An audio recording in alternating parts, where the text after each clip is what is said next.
Students, आज हम लोग डीएलएड फोर्थ सेम क्लास को पढ़ने जा रहे हैं। हमारा सब्जेक्ट है सामाजिक अध्ययन में हम लोग पढ़ेंगे ज्योग्राफी में को। हम लोग क्या पढ़ेंगे? ज्योग्राफी यानी भूगोल को पढ़ेंगे हम लोग, भूगोल को। भूगोल में आज हम दो टॉपिक को कंप्लीट करेंगे। पहला टॉपिक रहेगा हमारा गंगा का मैदान, दूसरा टॉपिक रहेगा ब्रह्मपुत्र नदी का मैदान। ये हम लोगों को समझना है।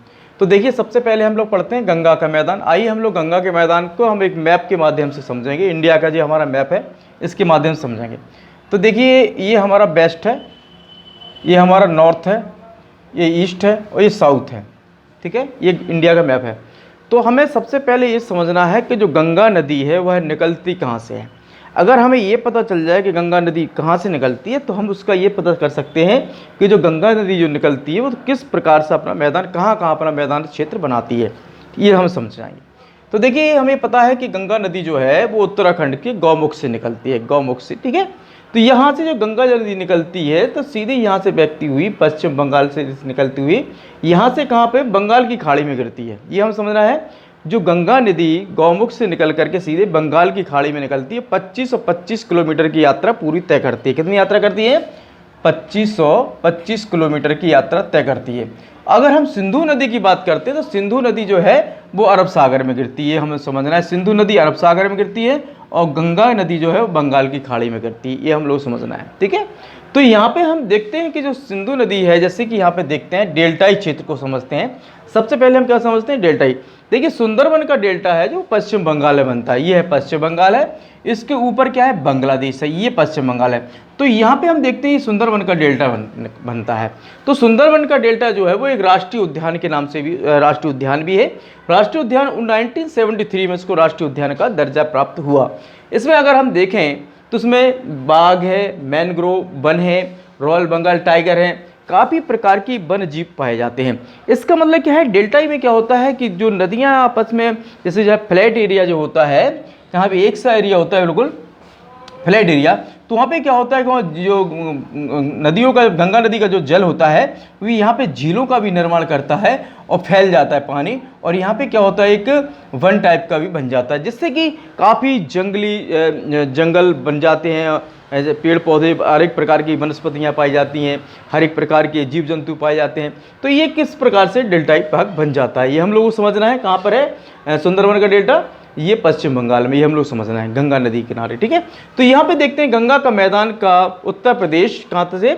उत्तर प्रदेश और बिहार तक फैला हुआ है। यानी ये हम शुरू को समझना है कि जो गंगा का जो मैदानी क्षेत्र है कहाँ से? उत्तर प्रदेश से लेकर के पश्चिम बंगाल तक फैला है। अगर हम इस बात को समझें कि गंगा नदी उत्तराखंड से निकलती हुई, अगर हम देखें तो मैदानी क्षेत्र जो आती है गंगा नदी, ऋषिकेश से जब हरिद्वार आता है तो हरिद्वार के बाद गंगा नदी का क्या हो जाता है? मैदानी क्षेत्र में फैलना शुरू हो जाती है। तो यहाँ पे ऋषिकेश तक अगर हम देखते हैं गंगा नदी का, तो पानी क्या होता है? फास्ट चलता है, बहुत तेज़ धाराएं चलती है।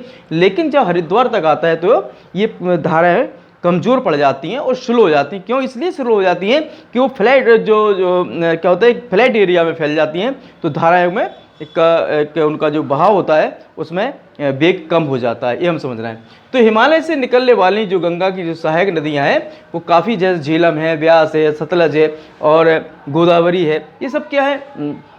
ये क्या है? जिस सब गंगा की सहायक नदियां हैं। तो यहाँ पे हम लोग देखते हैं कि जैसे यमुना, घाघरा, गंडक तथा कोसी निक्षेपण क्रिया द्वारा निर्मित हुआ है। देखिए, हम लोग कह सकते हैं कि जो हिमालय से निकलने वाली गंगा की सहायक नदियां जो हैं, यमुना है, घाघरा है, गंडक है और कोसी आदि भी, ये क्या करती है? एक निक्षेपण के द्वारा क्या करती है? एक फ्लैट एरिया का मैदान का निर्माण करती हैं। तो देखिए, हम दक्षिण के भाग में देखते हैं। यहाँ पे हम देखते हैं, अभी हम लोग देख रहे थे ईस्ट में, हम लोग क्या कहाँ देख रहे थे? ईस्ट में। अब अगर हम यहाँ पे ईस्ट और नॉर्थ में हम लोग देखा, अगर हम साउथ में देखते हैं तो साउथ में पठार से निकलने वाली चंबल, बेतवा, कैन, सोन आदि नदियां भी मैदान का निर्माण करती हैं। क्या करती हैं? ये भी मैदान का निर्माण करती हैं। ठीक है, यह मैदान अत्यधिक उपजाऊ होता है। ये मैदान कैसा होता है? अत्यधिक उपजाऊ होता है। अत्यधिक उपजाऊ का कारण क्या होता है? जब गंगा नदी का जब बाढ़ का क्षेत्र आता है, पानी आता है, तो क्या होता है? एक बहुत एरिया में फैल जाता है। ऐसे मान के चलिए बहुत एरिया में फैल जाता है। इसका रीज़न क्या होता है? इसमें हर बार क्या होता है? एक परत सी चढ़ती चली जाती है। गंगा नदी नदियाँ जो होती हैं अपने साथ क्या लाती हैं? अवसाद लाती हैं, गंदगियाँ लाती हैं। खाद वो क्या होता है? खाद का रूप धारण कर लेती हैं और परती की मोटी एक परत, हर वर्ष एक परत की परत चढ़ती चली जाती है। अगर हम इस समय अगर हम देखें तो इनकी जो है 1000 मीटर से लेकर 2000 मीटर तक वो मोटाई बन चुकी है। इसके कारण क्या होता है, ये जो होता है यहाँ पे अत्यधिक फसल उपजाऊ हो जाती है और इसका जो ढाल होता है वो साउथ की ओर होता है। किसकी ओर होता है? साउथ की ओर होता है, ये हम समझना है। तो ब्रह्मपुत्र नदी का हम देखेंगे तो ब्रह्मपुत्र में असम से लेकर धुबरी से लेकर सदिया, कहाँ से? धुबरी से लेकर सदिया तक 600 किलोमीटर लंबाई तक क्या है, एक मैदानी क्षेत्र फैला हुआ है।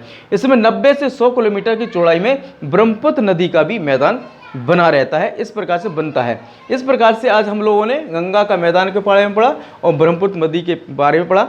कल हम उनके निक्षेपण के बारे में पढ़ेंगे। आज का टॉपिक यहीं खत्म होता है। Thank you very much.